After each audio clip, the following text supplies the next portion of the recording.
বৃষ্টির রাতে আমাকে একা পেয়ে অপরিচিত লোক তার বাসায় নিয়ে যেভাবে কাজ করল, গল্পটি সম্পূর্ণ শুনলে আপনাদের মেশিন দিয়ে টপ টপ করে পানি চলে আসবে। আপনারা হাতের কাজ করতে বাধ্য হবেন, তাই হাতের কাজ করার আগে হাতের কাছে অবশ্যই টিস্যু রাখবেন। হ্যালো বন্ধুরা, আমার নাম প্রিয়াঙ্কা এবং আমি একটি আইটি কোম্পানিতে কাজ করি। আমি খুব সুন্দর একটি মেয়ে, আমার বয়স 25 বছর। আমি এখনও অবিবাহিত, কিন্তু কিছুদিন ধরে আমাদের কোম্পানিতে কাজ করা রোহন আমাকে পছন্দ করতে শুরু করেছে। আমরা দুজন একসাথে কাজ করতাম এবং অনেক সময় একে অপরের সাথে কাটিয়েছি। আমিও রোহনকে পছন্দ করতে শুরু করেছিলাম। সে খুব হাসিখুশি ছিল এবং সবসময় মজা করত। তার সাথে সময় কাটাতে আমার ভালো লাগত। মাঝে মাঝে আমরা দুজন বাইরে রেস্তোরাঁও খেতে যেতাম। একসাথে 1 বছর কাজ করার পর রোহন আমাকে বিয়ের প্রস্তাব দেয় এবং বলে, প্রিয়াঙ্কা, আমি তোমাকে ভালোবাসতে শুরু করেছি। তুমি খুব সুন্দর এবং আকর্ষণীয়। তুমি আমার জীবনে এসে আমার জীবনকে সাজিয়ে দাও। তুমি কি আমাকে বিয়ে করবে? আমি খুশি হয়ে তার প্রস্তাবে হ্যাঁ বলেছিলাম এবং সে সম্পর্ক নিয়ে আমার বাড়িতে আসে। আমার পুরো পরিবার তাকে খুব পছন্দ করেছিল। সে ঠিক সেই ধরনের ছেলে ছিল যেমন আমার বাবা মা চাইতেন। রোহনের পরিবারও আমাকে পছন্দ করেছিল। আমাদের দুজনের পরিবারের সম্মতিতে আমাদের বিয়ে ঠিক হয়ে গিয়েছিল। বিয়ের তারিখ ছিল 20 দিন পর। বাড়িতে বিয়ের প্রস্তুতি জোরে সোরে চলছিল, কিন্তু আমি তখনও অফিসে যাচ্ছিলাম। আমি ভেবেছিলাম বিয়ের 2 দিন আগে ছুটি নেব, কারণ প্রাইভেট কোম্পানিতে ছুটি পাওয়া একটু কঠিন। মা বাবা বলেছিলেন, তুমি প্রস্তুতির চিন্তা করো না, সব ঠিক হয়ে যাবে। তাই আমি নিশ্চিন্ত ছিলাম এবং সব প্রস্তুতি আমার পরিবারই করছিল। আমার ভাইজা সবসময় আমার সাথে মজা করত, কিন্তু আমি ভেতরে ভেতরে খুব খুশি ছিলাম যে এখন আমার জীবনে একটি নতুন মোড় আসতে চলেছে। আমার একাকিত্বপূর্ণ জীবনে এখন আমাকে ভালোবাসা মিলবে এবং যে জিনিস প্রতিটি মানুষের দরকার সেটিও মিলবে। এখন আমি সবসময় রোহনের চিন্তায় মগ্ন থাকতাম। রোজ রাতে ফোন করে রোহন আমার সাথে সুহাগরাতের কথা বলত এবং আমি সেই চিন্তায় ডুবে যেতাম। আমার অফিসের লোকেরাও আমাদের দুজন নিয়ে মজা করত। সবকিছু ঠিকঠাক চলছিল, কিন্তু আমার জীবনে একটি নতুন ঝড় আসার জন্য অপেক্ষা করছিল, যা সম্পর্কে আমি সম্পূর্ণ অজানা ছিলাম। একদিকে আমি রোহন এবং আমার নতুন জীবনের নতুন স্বপ্ন দেখতে শুরু করেছিলাম, অন্যদিকে আমার জীবনে একটি ভূমিকম্প আসতে প্রস্তুত ছিল এবং আমি জানতাম না যে এটি আমাকে এমনভাবে ধ্বংস করে দেবে। একদিন রোহন অফিসে আসেনি কারণ তার অসুস্থতা ছিল। এই কারণে আমাকে অফিসে বেশি কাজ করতে হচ্ছিল। কাজ শেষ হতে হতে রাত 10টা হয়ে গিয়েছিল। বাড়ি যেতে আমার অনেক দেরি হয়ে গিয়েছিল। আমি তাড়াতাড়ি আমার পার্স নিলাম এবং বেরিয়ে গেলাম। তারপর আমি রাস্তায় অটোর জন্য অপেক্ষা করতে লাগলাম, কিন্তু তখনই আবহাওয়া খারাপ হতে শুরু করল এবং বৃষ্টি শুরু হয়ে গেল। দাঁড়ানোর কোনো জায়গা ছিল না, তাই আমি বৃষ্টিতে ভিজতে লাগলাম। এত রাত হয়ে যাওয়ার কারণে কোনো অটোও পাচ্ছিলাম না। আমি অনেকক্ষণ ধরে অটোর জন্য অপেক্ষা করছিলাম। আমি এখন দাঁড়িয়ে দাঁড়িয়ে বিরক্ত হতে শুরু করেছিলাম। আমি খুব খারাপভাবে ভিজে গিয়েছিলাম। তখনই আমার সামনে একটি বড় গাড়ি এসে দাঁড়াল। গাড়ির জানালা থেকে একটি যুবক বলল, গাড়ির ভিতরে চলে আসো, বৃষ্টিতে দাঁড়িয়ে থাকলে অসুস্থ হয়ে পড়বে। আমি তাকে দেখে চিনতে পারলাম, এটি আমার অফিসের নয়, বরং আমার সামনের অফিসে কাজ করে। অনেকবার লিফটে আসা যাওয়ার সময় আমি তাকে দেখেছি। যখনই লিফটে আমি তার সাথে একা থাকি, সে আমার দিকে চুপচাপ তাকিয়ে থাকে। একবার আমি অফিসের পর অটোর জন্য অপেক্ষা করছিলাম, তখন এই যুবক আমার কাছে এসেছিল। সে সেই দিনও আমাকে লিফট অফার করেছিল, কিন্তু তখনই সেখান থেকে রোহন তার বাইক নিয়ে এসেছিল এবং আমি তার সাথে চলে গিয়েছিলাম। সে অনেকক্ষণ ধরে আমাদের পিছু নিয়েছিল। কিন্তু আজ তো রোহনও নেই এবং এই ছেলে আমাকে আবার লিফট অফার করছে। আমি ভেবেছিলাম কোনো অপরিচিতের কাছ থেকে লিফট নেওয়া ঠিক হবে না, তাই আমি তাকে না বলে দিয়েছিলাম এবং বলেছিলাম, থ্যাংক ইউ, কিন্তু আমি অটোর জন্য অপেক্ষা করব। তখনই সেই যুবক দৌড়ে বেরিয়ে এসে বলল, রাত 11টা হয়ে গেছে, এত রাতে তোমাকে কোথাও অটো মিলবে না। আবহাওয়া খুব খারাপ এবং এত রাতে কোনো মেয়ের এভাবে একা দাঁড়িয়ে থাকাও নিরাপদ নয়। তুমি প্লিজ আমার সাথে চলো। এখন সে সেখানেই দাঁড়িয়ে আমার উত্তর সুরাপ্রাপ্তির জন্য অপেক্ষা করেছিল এবং আমাকে তার একটি শার্ট ও প্যান্ট দিয়ে বলল, এটি পরিধান করো। সে ঘর থেকে বেরিয়ে গিয়েছিল। আমি আমার শরীর মুছছিলাম, তখনই আমার চোখে পড়ল সামনে থাকা হেয়ার ড্রায়ার। আমি ভাবলাম, প্রথমে আমার ভেজা চুল শুকিয়ে নিই, কারণ যদি আমার মাথা ভেজা থাকে তাহলে আমার মাথা ব্যথা শুরু হয়। আমি ধীরে ধীরে আমার চুল শুকানো শুরু করলাম এবং চুল শুকাতে শুকাতে একটু বেশি সময় লাগল। তারপর আমি আমার সব ভেজা কাপড় খুলে আমার শরীর মুছতে শুরু করলাম। তখনই সেই ছেলে ঘরের ভিতরে চলে এল। সেই সময় আমি কিছুই পরিধান করিনি, আমি মাথা থেকে পা পর্যন্ত সম্পূর্ণ পোশাক ছাড়া ছিলাম এবং সে আমাকে এই অবস্থায় দেখে ফেলেছিল। এক মুহূর্ত সে আমাকে দেখেই থাকল, কিন্তু পরের মুহূর্তেই সরি বলে দরজা বন্ধ করে দিল। আমার অবস্থা তখন খুব খারাপ হয়ে গিয়েছিল, একটি যুবক ছেলে আমাকে এই অবস্থায় দেখে ফেলেছিল। আমি তৎক্ষণাৎ শার্ট পরলাম, কিন্তু তার প্যান্ট আমার জন্য মানানসই হচ্ছিল না, তাই আমি তোয়ালে জড়িয়ে নিলাম। এরপর যখন আমি বাইরে বেরোলাম সে বলল, আমাকে ক্ষমা করো, কিন্তু আমি তো দরজা নক করে এসেছিলাম, তুমি উত্তর দিলে না কেন? তখন আমার মনে পড়ল যে সে দরজায় নক করেছিল, কিন্তু আমি এতটাই বিভ্রান্ত ছিলাম যে কিছু বলতে পারিনি। আমি বললাম, যা ঘটেছে তা আমারই ভুল ছিল, আমার মন অন্য কোথাও ছিল। আমি বললাম, তোমার প্যান্ট আমার জন্য মানানসই হচ্ছে না। সে বলল, চিন্তা করো না, আমি তোমার কাপড় ওয়াশিং মেশিনে দিয়েছি, এতে সম্পূর্ণভাবে কাপড় শুকিয়ে যাবে, আধা ঘন্টা লাগবে। এরপর তুমি তোমার কাপড় পরে আরামের সাথে বাড়ি যেতে পারবে। সে আমার কাপড় শুকাতে দিল, তারপর বলল, চলো কিছু খাবার বানাই, তুমিও খেয়ে নাও। আমরা দুজনেই রান্নাঘরে চলে গেলাম এবং সে অমলেট ও চা বানাতে শুরু করল। খাবার প্রস্তুত করে আমরা দুজনেই খেতে শুরু করলাম, কিন্তু আমি লক্ষ্য করলাম যে সেই ছেলে আমাকে দেখছে। তখনই আমার মনে পড়ল যে আমি আমার শার্টের উপরের বোতাম খুলে রেখেছি এবং সে আমার শরীর দেখছে। যেই আমি এটা বুঝতে পারলাম সে আমার খুব কাছাকাছি চলে এল। সে আমার শার্টের বোতাম লাগাতে শুরু করল, তখনই আমার শ্বাস খুব দ্রুত হয়ে গেল এবং তার শ্বাসও খুব দ্রুত চলতে শুরু করল। এই ছেলে কতটা হ্যান্ডসাম! আমি তার মুখই দেখতে থাকলাম। সে বলল, আমি তোমাকে একটি পাজামা দিচ্ছি, তুমি এটি পরিধান করো। এত বলেই সে আমার জন্য একটি পাজামা নিয়ে এল। আমি পাজামা পরিবর্তন করার জন্য ঘরে চলে গেলাম, কিন্তু আমি আবারও অজানা কোনো চিন্তায় বিভোর ছিলাম যে দরজা বন্ধ করাই ভুলে গেলাম এবং সেখানেই পরিবর্তন করতে শুরু করলাম। আমি তোয়ালে সরিয়ে ফেললাম এবং নিচে কিছুই পরিনি।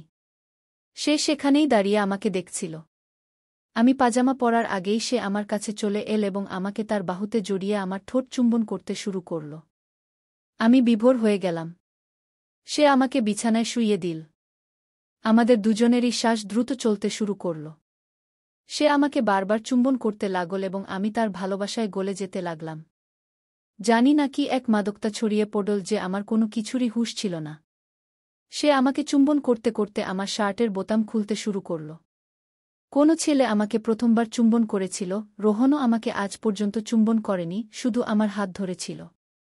রোহনের কথা মনে হওয়া মাত্রই আমার মনে পড়ল যে আমার বিয়ে হতে চলেছে। কিন্তু এখন আমি এই রোমাঞ্চকর যাত্রার সেই মুহূর্তে পৌঁছে গিয়েছিলাম যে নিজেকে থামাতেই পারছিলাম না। সে ধীরে ধীরে আমার শার্টের সব বোতাম খুলে দিল। আমি তার ভালোবাসার গভীরে ডুবে গেলাম। আধা ঘন্টা ধরে আমরা সুদবুদ হারিয়ে ভালোবাসা করলাম। কিন্তু তখনই হঠাৎ আমার মনে হল, আমি কি করছি? এটা ভেবেই আমার চোখ থেকে অশ্রু বেরিয়ে এল। আমি বললাম, তুমি কি করছ? আমি তো তোমাকে চিনি না। সে বলল, আমি আকাশ, আকাশ সিংঘানিয়া। এই নাম শুনেই আমি চমকে উঠলাম, কারণ আমার পাশের অফিসের সিইও আকাশ সিংঘানিয়া, অর্থাৎ এটি একটি বেশ ধনী ছেলে। এবং সে কি আমাকে চেনে? কারণ প্রতিবার সে আমাকে তার বিল্ডিংয়ের আশেপাশে পায় এবং প্রতিদিন লিফটে আমার সাথে ওঠানামা করে। কিন্তু আমি কখনো তার দিকে মনোযোগ দিইনি। আমি বললাম, থামো, এর বেশি কিছু করো না। যদিও আমি নিজেকে থামাতে পারছিলাম না, কিন্তু সম্ভবত সে আমার চোখে অশ্রু দেখে থেমে গেল এবং ঘর থেকে বেরিয়ে গেল। সে তার সীমা অতিক্রম করেনি এবং আমার সম্মান অক্ষত ছিল। আমি দ্রুত উঠে দেখলাম আমার ভেজা কাপড় শুকিয়ে গেছে। আমি দ্রুত আমার কাপড় পরলাম এবং বাইরে চলে এলাম। আকাশ আমার দিকে তাকাচ্ছিল না, কিন্তু আমি তার সাথে কথা বলতে চাইছিলাম। সে আমার দিকে না তাকিয়েই বলল, চলো প্রিয়ঙ্কা, আমি তোমাকে বাড়ি ড্রপ করে দিই। আমরা দুজনেই গাড়িতে বসলাম। আমি চাইছিলাম আকাশ আমার সাথে কথা বলুক, আমাদের মধ্যে যা কিছু ঘটেছে সে সম্পর্কে কিছু বলুক, কিন্তু সে তো আমার দিকে তাকাতেই পারছিল না। আমার বাড়ির পা। সে এসে থেমে গেল এবং বলল, যদি চাও তবে ছাতা নিয়ে যেতে পারো। আমি তার দিকে তাকাতে লাগলাম, তখন সে তার পার্স খুলে তার কার্ডটি আমাকে দিল। আমি কার্ডটি হাতে নিয়ে তার কিছু বলার অপেক্ষা করতে লাগলাম, কিন্তু সে নীরব থাকল। হঠাৎ, জানি না আমার কি হল, আমি তার কাছাকাছি চলে গেলাম এবং তার ঠোঁটে চুমু দিলাম। সে আমার দিকে প্রেমভরা দৃষ্টিতে তাকিয়ে থাকল। আমি গাড়ি থেকে নেমে বাড়ি চলে এলাম। আমার বেডরুমে গিয়ে প্রায় আধা ঘন্টা ধরে আমি শুধু এটাই ভাবতে লাগলাম যে আজ কি হয়ে গেল। তখনই আমি তার কার্ডটি দেখলাম, যেখানে তার ফোন নম্বর ছিল। ভাবনা ছাড়াই আমি তার নম্বর ডায়াল করলাম। আকাশ ফোন তুলে নিলে আমি বললাম, আমি প্রিয়াঙ্কা বলছি। আজ যা কিছু ঘটেছে। সে আমার কথা মাঝেই কেটে দিয়ে বলল, আমি সেটাই ভাবছি। আমার বিছানায় শুয়ে শুয়ে সেই স্মৃতিতে ডুবে আছি। সেটা আমার জীবনের সবচেয়ে সুন্দর মুহূর্ত ছিল। জানি না আমার হৃদয়ে কি হয়েছিল, এটি কি ধরনের টান ছিল যে আমি আকাশের দিকে আকৃষ্ট হচ্ছিলাম। আর এইসব ভাবতে ভাবতে আমি ঘুমিয়ে পড়লাম। পরের দিন সকালে উঠে আমি মোবাইল নিয়ে আকাশকে গুড মর্নিং মেসেজ পাঠালাম। আজ শনিবার ছিল এবং আমাদের ছুটি ছিল। এর মানে আজ আমি আকাশকে দেখতে পাব না। সঙ্গে সঙ্গে তার জবাব এল, আজ কি করছ? আমাকে আজ বিয়ের শপিং করতে যেতে হবে, কিন্তু আমি তাকে লিখলাম যে আজ আমি ফ্রি আছি।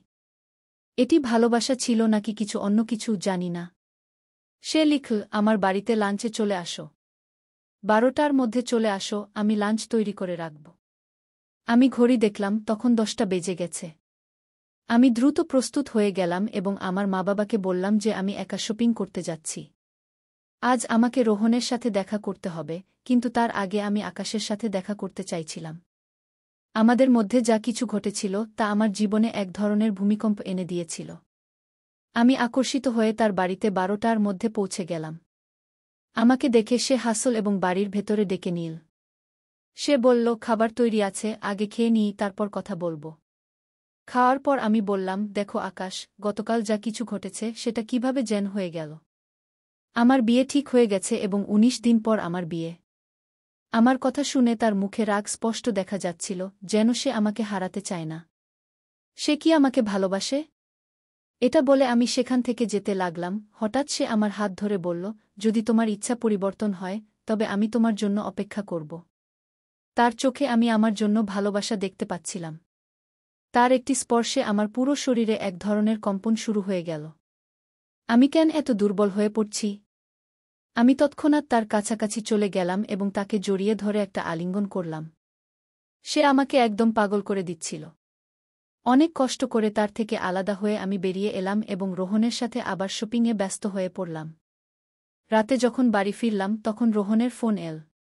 কিন্তু জানি না কেন, এখন তার সাথে কথা বলার কোনো ইচ্ছাই হচ্ছিল না। যে রোমান্স আমাদের মধ্যে ফোনে হতো তাতে আমার মন লাগছিল না। আমি বললাম, রোহন, আমি খুব ক্লান্ত, কাল কথা বলবো। এত বলে ফোন রেখে দিলাম। এবং না চাইলেও আমি আকাশকে কল করলাম। আকাশ ফোন তুলতেই জিজ্ঞাসা করল, আজ কি করেছ সারাদিন?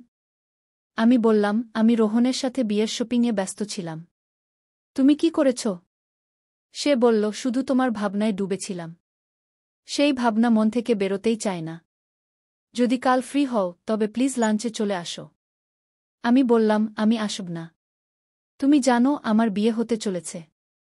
এত বলে ফোন রেখে দিলাম। কিন্তু জানি না সে কি শক্তি ছিল যে পরের দিন 12টায় আবার আমি তার বাড়িতে পৌঁছে গিয়েছিলাম। আকাশ আমাকে দেখে মুচকি হাসতে লাগল এবং তারপর আমাকে ভিতরে ডেকে নিল। খাবার খাওয়ার পর আমরা দুজন সোফায় বসেছিলাম। হঠাৎ সে আমার উপর ঝাঁপিয়ে পড়ল এবং আমাকে ভালোবাসতে শুরু করল, আমাকে চুমা দিতে লাগল এবং বলল, তুমি তো বলছিলে যে আমি আসব না, তাহলে কিভাবে চলে এসেছ? তুমিও কি তাই অনুভব কর যা আমি করি? তাহলে এই দূরত্ব কেন? আসো, এই দূরত্ব মিটিয়ে দেই কি? তার কথায় আমি মাতাল হতে শুরু করেছিলাম, আমি তার ভালোবাসা অনুভব করতে শুরু করেছিলাম। সেই মুহূর্তে আমি এতটাই ডুবে গিয়েছিলাম যে সে আমাকে সম্পূর্ণভাবে নিজের করে নিয়েছিল। যখন আমার জ্ঞান ফিরে এল তখন অনেক দেরি হয়ে গিয়েছিল। 18 দিনের মধ্যে আমার রোহানের সাথে বিয়ে আছে, কিন্তু আমি সম্পূর্ণভাবে আকাশের হয়ে গিয়েছি। আকাশ বলল, এখন তুমি আমার, আমি তোমাকে ছাড়তে পারব না। চলো আমার সাথে। সে আমাকে নিয়ে তার গাড়িতে আমার বাড়িতে চলে গেল এবং সরাসরি আমার বাড়ির ভিতরে ঢুকে পড়ল। তারপর আমার মা-বাবাকে ডাকতে শুরু করল। আমার মা-বাবা এসে তাকে খুব অদ্ভুত দৃষ্টিতে দেখতে লাগলেন। আকাশ নিজের পরিচয় দিল, তারপর বলল, আপনাদের মেয়ে এবং আমি এক হয়ে গিয়েছি, এখন আলাদা হতে পারব না। তার এই কথায় আমার মুখ সম্পূর্ণ লাল হয়ে গেল। সে কিভাবে আমার মা-বাবাকে এই কথা বলল? আমার মা-বাবা বড় চোখ করে আমার দিকে তাকাতে লাগলেন। বাবা বললেন, কিন্তু মেয়ে, কিছুদিন পর তো রোহানের সাথে তোমার বিয়ে হতে যাচ্ছে। কিন্তু তখনই আকাশ তার পকেট থেকে একটি বাক্স বের করল। যখন সে বাক্সটি খুল, তার ভিতরে একটি আংটি ছিল। সে সেখানেই দাঁড়িয়ে আমার মাথায় সিঁদুর দিল এবং বলল, এখন থেকে প্রিয়াঙ্কা আমার স্ত্রী। কুশে আমার হাত ধরে আমাকে নিয়ে তার বাড়িতে চলে গেল। তারপর কি বলবো, সেই ভূমিকম্পের সঙ্গে আমি ভেসে গিয়েছিলাম। রোহানের হৃদয় ভেঙে গিয়েছিল, কারণ আমাদের বিয়ে ভেঙে গিয়েছিল। আমার মা-বাবা যেন বিশ্বাসই করতে পারছিলেন না যে কি ঘটেছে। আমিও কিছু বুঝতে পারিনি যে কিভাবে আমি একটি অচেনা ছেলের এত কাছে চলে গিয়েছিলাম যে নিজের বিয়ে ভেঙে তার সাথে বাড়ি বেঁধে নিয়েছিলাম। কিন্তু সম্ভবত এটাই ভালোবাসা। অনেক সময় ভালোবাসায় আমরা আমাদের জ্ঞানবুদ্ধি হারিয়ে ফেলি, এবং এটাই আমার সাথে ঘটেছিল। বন্ধুরা, আমাদের এই গল্পটি কেমন লাগলো অবশ্যই আপনারা কমেন্ট করে জানাবেন। যদি ভালো লেগে থাকে তাহলে অবশ্যই পরবর্তী গল্পের জন্য আমাদের চ্যানেলটি সাবস্ক্রাইব করে আমাদের সাথেই থাকবেন। ধন্যবাদ আপনাদের সবাইকে।